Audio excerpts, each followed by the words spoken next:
Exercise 2.1 अपन ने पढ़ ली थी और इसके सारे एग्जांपल पे अपन ने और सारे क्वेश्चन अपन ने कर लिए थे। अब आते हैं एक्सरसाइज 2.2। देखो एक्सरसाइज 2.2 करने से पहले उसके एग्जांपल जो होते हैं, जो एग्जांपल जो दे रखे हैं वो करेंगे। जो एग्जांपल अलग है थोड़े से उनको मैं करा दूंगा, बाकी जो एग्जांपल जो क्वेश्चन बिल्कुल सेम है वो आप लोग कर लेना। देखो इसका जो पहला एग्जांपल है एक्सरसाइज 2.2 का, देखो जांच कीजिए क्या किसी प्राकृत संख्या n के लिए संख्या 6 की घात n अंक शून्य पर समाप्त हो सकता है। देखो कोई संख्या दे रखी है किसी प्राकृत संख्या n के लिए, कोई संख्या दे रखी है 6 की पावर n जो अंक शून्य पर समाप्त हो सकता है, ये अपन को जांच करनी है। अब देखो इसकी जांच करने के लिए कुछ नहीं, देखो शून्य पर समाप्त होने का मतलब है कि उसका जो पीछे जो अपन 6 की पावर जो n अब उसको अपन सोल्व करेंगे तो इसका जो पीछे का अंक आएगा वो 0 आएगा। तो अपन को ये साबित करना है कि किसी प्राकृत संख्या n के लिए 6 की पावर n हमेशा शून्य पर समाप्त हो सकती है, मतलब उसका पीछे का जो अंक आएगा वो शून्य आ सकता है या नहीं आ सकता है, ये अपन को जांच करनी है। अब देखो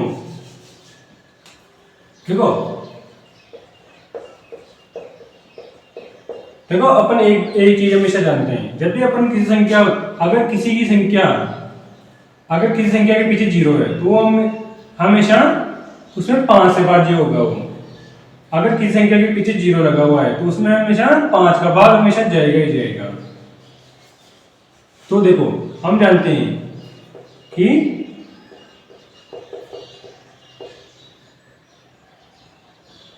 किसी धनात्मक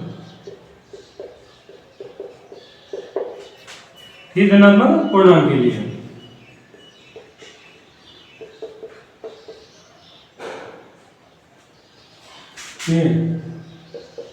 अगर वह 0 पर समाप्त होता है तो वह संख्या सदैव 5 से भाज्य होगी। अब देखो अगर कोई संख्या शून्य पर समाप्त होती है तो अपन को पता है कि वो संख्या सदैव 5 से भाज्य होगी, मतलब उस संख्या में 5 का भाग जाएगा ही जाएगा। अब देखो जो 6 की पावर जो है उसको अपन 2 × 3 की पावर n लिख सकते हैं। देखो 6 को 2 × 3 लिख सकते हैं अपन, 2 × 3 6 हो जाएगा और पावर n तो n नहीं है ना। अब देखो यहां देखो जो 6 के जो गुणनखंड आ रहे हैं 2 और 3 है। अब देखो जो 6 के जो गुणनखंड है वो 2 और 3 ही आ रहे हैं, इसके अलावा और कोई 6 के गुणनखंड नहीं आ रहा। अब देखो अब अगर यहाँ पर 6 के गुणनखंड 2 और 3 आ रहे हैं और 2 और 3 में एक भी संख्या 5 नहीं है, ना तो 5 में 2 का भाग रहता है, ना 3 में न 5 में 3 का भाग रहता है। तो अगर जिसके गुणनखंड में उस संख्या का अगर देखो ना तो 5 में 2 का भाग जाएगा, नहीं 5 में 3 का भाग जाएगा, जबकि अगर 5 में 2 और 3 का भाग नहीं जाएगा तो 5 में सिंपल सी बात है 6 का भाग भी नहीं जाएगा। और अगर 5 में 6 का भाग नहीं जाएगा तो वो जो संख्या होगी 2 और 3, तो वो जो 2 और 3 से 6 बना तो ये संख्या कभी भी 5 से भाज्य नहीं होगी। 5 से अगर भाज्य नहीं होगी तो इसका जो भी 2 6 की पावर n के लिए कोई भी उसका जो अंक होगा वो शून्य पर समाप्त कभी भी नहीं होगा, क्योंकि देखो अगर इसके गुणनखंड में ही अगर उसका 5 नहीं आ रहा तो सिंपल सी बात है कि उसमें वो संख्या कभी भी 5 से भाज्य होगी नहीं। तो देखो यहाँ 6 के गुणनखंड 2 और 3 है, तो 6 की पावर n कभी भी 5 से भाज्य नहीं होगी। अगर n 5 से भाज्य नहीं होती है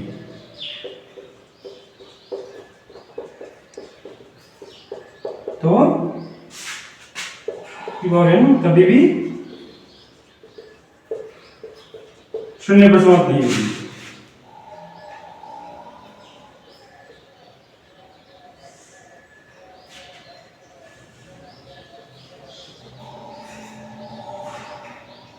देखो 6 की पावर n संख्या किसी प्राकृतिक संख्या n के लिए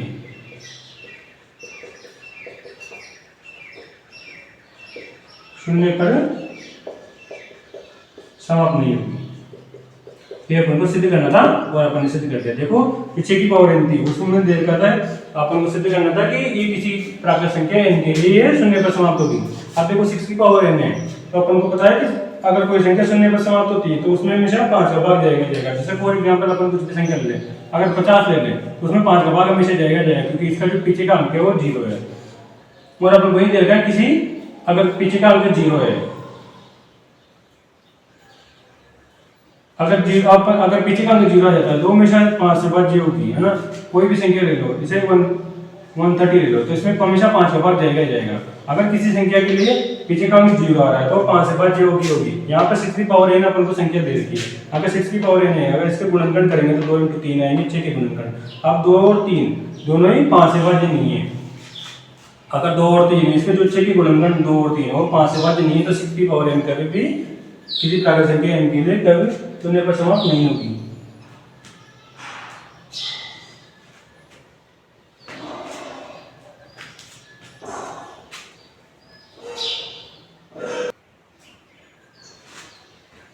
अब देखो जो अपना जो एग्जांपल है, इसके बीच में जो 3-4 एग्जांपल है वो बहुत इजी एग्जांपल है। मैं एक साइड क्वेश्चन कराऊंगा तो उस टाइप के क्वेश्चन आएंगे तो अपन वहां से कर लेंगे, तो ताकि आपको वहां से ही समझ में आ जाएंगे क्वेश्चन। तो यहाँ पर अभी एग्जांपल कराने की जरूरत नहीं है, क्योंकि अगर अपन एक साइड क्वेश्चन करेंगे तो आपको आसानी से वो समझ में आ जाएंगे। अब देखो जो एग्जांपल जो 6 है वो थोड़ा अलग है, तो मैं आपको बता देता हूँ। ऐसा एक एग्जांपल अपन ने पहले भी किया था, और देख लो थोड़ा समझ में आ जाएगा। उस बड़े से बड़े धनात्मक पूर्णांक को ज्ञात कीजिए जो 398, 436 और 542 को विभाजित करने के पश्चात जो शेषफल होगा वो क्रमशः 7, 11 और 15 बच जाएगा।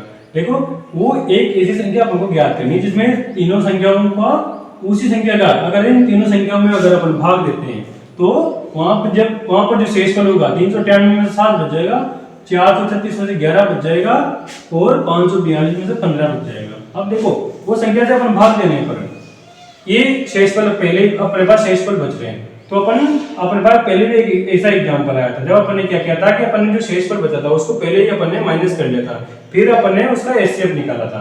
तो अपन यहाँ भी ऐसा ही करेंगे।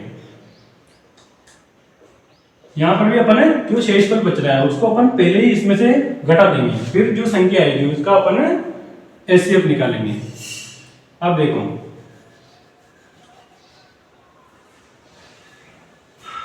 जो 398 है उसमें से अपन पहले 7 माइनस कर देंगे तो बच गया 391। अब जो था 436 उसमें से शेषफल अपने पास 11 बच रहा है, तो ये हो जाएगा 425। जो तीसरी संख्या थी वो थी 542, इसमें से 15 बच रहे हैं। तो अगर 542 से अगर 15 निकालेंगे अपन तो 527 बच जाएगी। अब जो संख्या होगी, अब जो ये जो संख्या होगी इनका जब अपन एचसीएफ निकालेंगे तो अपने पास वो धनात्मक पूर्णांक ज्ञात आ जाएगा जिसको अपन इसमें भाग देने पर जो शेषफल होगा वो 7, 11 और 15 बच जाएगा। अब पूर्णांकों 391, 425 का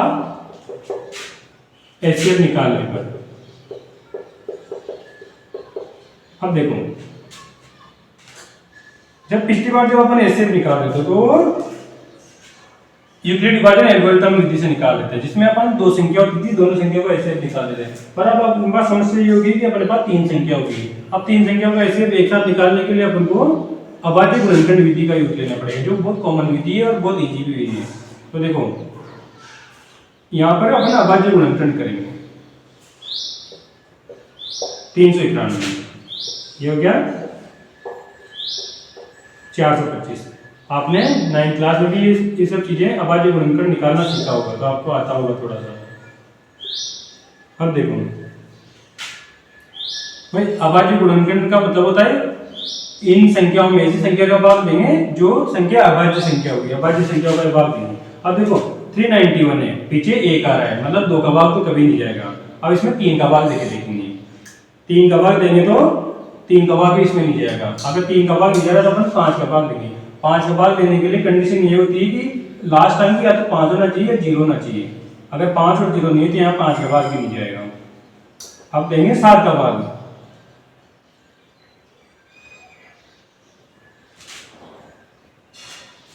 इसमें 7 का भाग भी नहीं जाएगा। अब देंगे अपन 9 का, ये 11 का भाग देंगे, 11 का भी नहीं जा रहा। 13 का देंगे, 13 का भी नहीं जा रहा। 17 का भाग जा रहा है इसमें, 17 दूनी 34, 5 6 17 51 23 बार, और 23 में सिर्फ 23 का भाग जा रहा है क्योंकि 23 खुद ही एक अभाज्य संख्या है।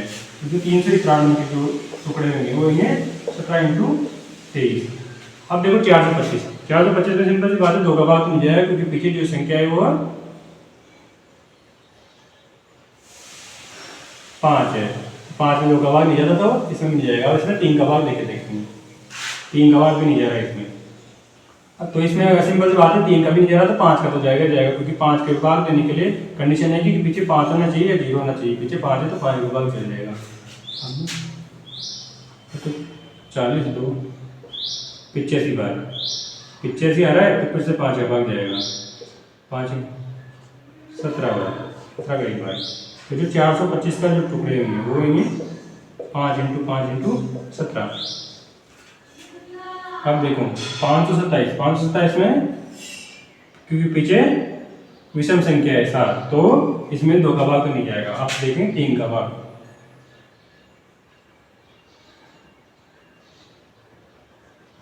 3 का भी नहीं जाएगा, 5 का भी नहीं जाएगा, 7 का देके देखेंगे, 7 का भी नहीं जाएगा, 11 का देंगे, 11 का भी नहीं जाएगा, 13 का देंगे, 13 का भी नहीं जाएगा, 17 का देंगे, 17 का चल जाएगा, 17 × 51 1 17 × 17 31 खुद ही अभाज्य संख्या है तो जो 527 के जो टुकड़े होंगे वो होंगे 17 × 31। अब देखो ये हो गया अभाज्य गुणनखंड। अब अभाज्य गुणनखंड में एचसीएफ निकालने का एक सिंपल सा तरीका है। देखो 391 के जो टुकड़े थे वो 17 × 23 थे, 425 के जो टुकड़े थे वो थे 5 × 5 × 17 और 527 के टुकड़े थे वो 17 × 31। अब ये देखो अभाज्य गुणनखंड विधि से एचसीएफ निकालने का एक सिंपल सा तरीका है कि जो भी अभाज्य गुणनखंड जो इनके टुकड़े आए उनमें से देखो क्या चीजें कॉमन आ रही है। देखो इसमें 17 है, इसमें 23 है, 17 इसमें भी है, इसमें भी है, 17 इसमें भी, इसमें भी है। तो यहाँ पर जो चीज है कॉमन है वो है 17 कॉमन है और कोई चीज कॉमन नहीं है। 23 इसमें है तो इसमें नहीं है, इसमें भी नहीं है, 5 इसमें है, इसमें नहीं है, इसमें भी नहीं है, 31 इसमें है, इसमें इन दोनों में नहीं है। तो जो 391 25 का जो एचसीएफ होगा वो हो गया 17 हो गया। तो 17 ही वो संख्या होगी। तो ध्यान लीजिएगा भाई,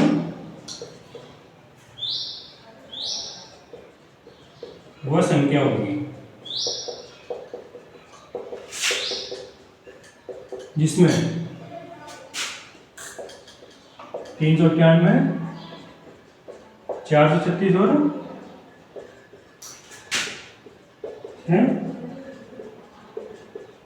विभाजित करने पर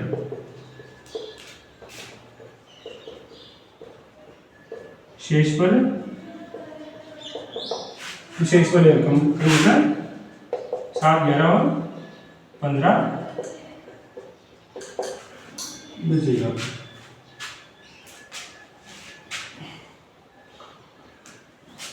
देखो फिर से समझते हैं एक बार, उस बड़े से बड़े दिनात्मक पूर्णांक को ज्ञात कीजिए जो 398, 436 और 542 को विभाजित करने के पश्चात शेष पर क्रम से 7, 11 और 15 छोड़ेगा। अब देखो अपन को एक ऐसी संख्या ज्ञात करनी है जिसमें वो संख्या का भाग 398 में दे, 436 में दे और 582 में दे, तो अपने पास जो शेष पर होगा वो 7, 11 और 15 बच जाएगा। 398 में 7 बच जाएगा, 436 में से 11 बच जाएगा और 542 में से 15 बच जाएगा। देखो अपने पास अपन को पता है कि कुछ शेष पर बचेगा, भाग देने भाग पूरी भाग नहीं जाएगा, शेष पर बचेगा। तो अपन को पता है जब शेष पर बचेगा तो अपन ने पहले ही शेष पर को घटा दिया।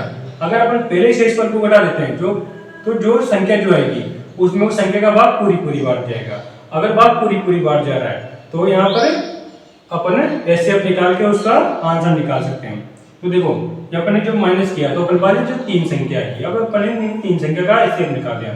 पहले 2 संख्याओं का एचसीएफ अपन विभाजन एल्गोरिथम से निकाल सकते थे, पर जब जो 3 संख्या है उसका निकालने के लिए अपन को अभाज्य गुणनखंड विधि यूज करनी पड़ेगी। तो अभाज्य गुणनखंड विधि से एचसीएफ निकालने का तरीका है कि अपन को जो आता है भाग दे के निकालेंगे। इन संख्याओं का भाग इसमें जाएगा, जिन अभाज्य संख्याओं का भाग इनमें जाएगा, उसी का भाग देंगे और निकालेंगे। ऐसा अपन 9 में पढ़ा होगा। तो देखो यहाँ पर जो अपने भाग 391 में 17 का भाग जाएगा, एक 17 अभाज्य संख्या जिसका भाग 391 जा रहा है, 23 बार जा रहा है तो 23 का 23 में एक बार चल जाएगा। यहाँ 425 में 5 का जा रहा है तो ऐसे निकाल देंगे। जो कॉमन अपने पास आई वो संख्या 17 थी, तो 17 एक संख्या होगी जो अभाज्य तो इसमें इन तीनों का भाग देने पर जो शेष पर होगा वो 7, 11 और 15 बचेगा।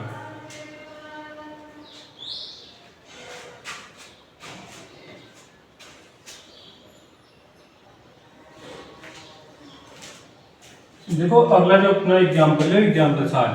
देखो अंग्रेजी, हिंदी तथा गणित की पुस्तकें समान ऊंचाई के 3 स्तंभों में रखी जाएंगी।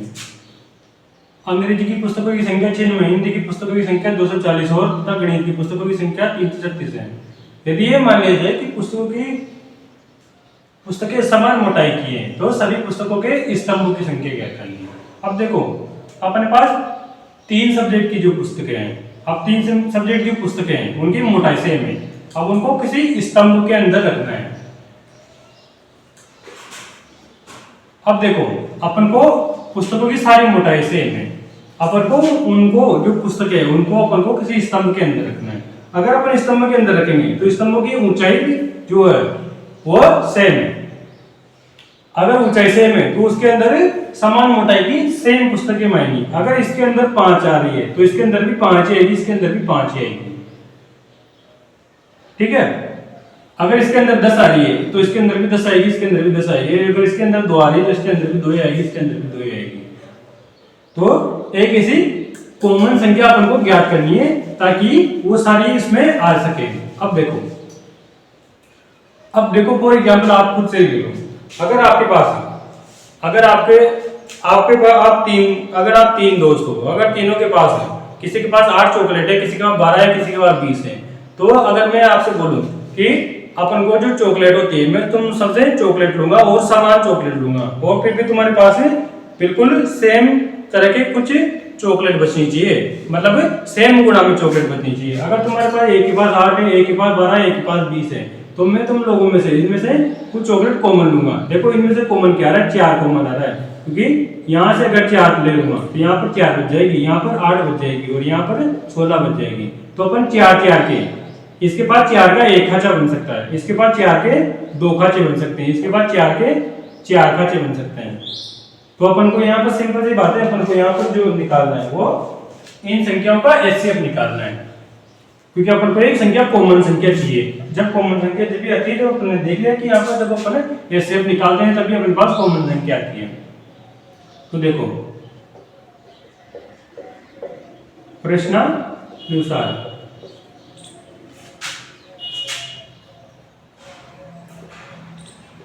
चिन्ह में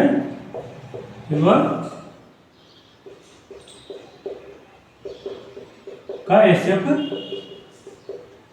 निकालें। अब देखो जो चिन्ह हो गए, चिन्ह में के जो टुकड़े करेंगे अपन वो इन्हें 2 इंटू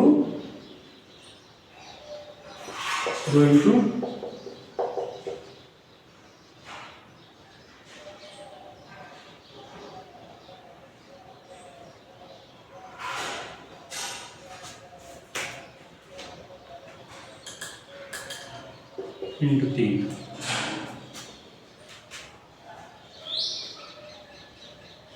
अब जो इसके 240 के जो टुकड़े आएंगे वो आएंगे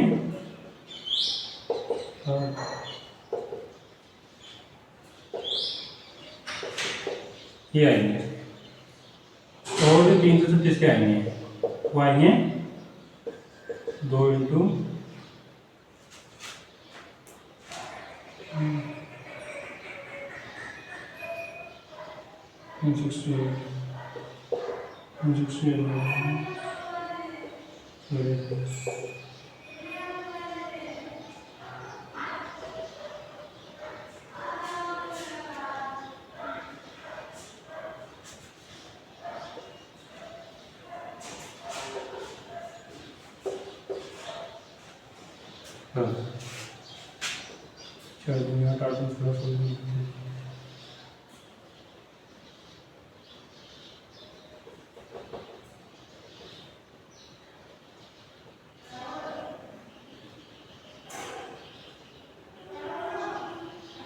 इसमें से 1 2 गायब कर देंगे। ठीक है, ये जो टुकड़े आ गए। अब तो देखो जो छिन्न में 240 और 336 का जो एचसीएफ होगा, एचसीएफ कॉमन संख्या होती है जो सब में कॉमन आएगा। देखो 2 यहाँ से 1 कॉमन आ रहा है, 2 फिर से कॉमन आ रहा है, तीनों में 2 देखेंगे तो 2 फिर से कॉमन आ रहा है, एक और अगर 2 लेंगे तो 2 फिर से कॉमन आ रहा है, देखेंगे तो 3 भी कॉमन आ रहा है, और कोई संख्या कॉमन नहीं आ रही। ये 2 है तो इसमें 2 है ही नहीं, और इसमें भी नहीं है। तो जो एचसीएफ होगा वो हो जाएगा 1 2 एक ये वाला, एक ये वाला, एक ये वाला, और एक 3। तो जो एचसीएफ होगा वो होगा 4 4 दूनी 8 8 दूनी 16 48 हो जाएगा।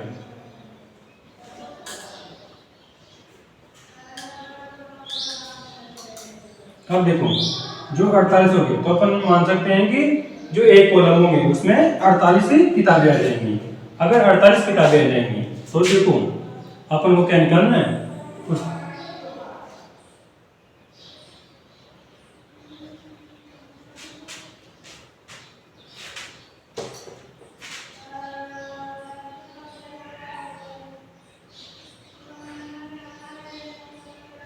अपन को सभी पुस्तकों के स्तंभों की संख्या निकालनी है।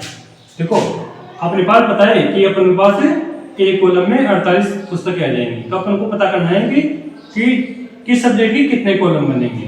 तो देखो सबसे पहले अपने पास थे अंग्रेजी के स्तंभों की संख्या। जो अंग्रेजी की जो पुस्तकें कितनी थी वो चिन्ह में, और अपने पास एक कॉलम में कितनी पुस्तकें आ सकती है 48, तो जो स्तंभ जो बनेंगे उसके 2 बनेंगे, 2 बार हो जाएगा ये। अब वही हिंदी के स्तंभों की संख्या, हिंदी की जो पुस्तकें थी वो थी 240, उसमें 48, तो ये रहेंगे जो हिंदी के जो स्तंभ बनेंगे वो 5 बनेंगे। अब जो तीसरा है वो गणित के स्तंभों की संख्या। जो गणित के जो स्तंभ है, गणित की जो पुस्तक है वो थी 336, उसमें एक कॉलम में एक स्तंभ में 48 पुस्तकें आ सकती, तो कितने स्तंभ बनेंगे इसके?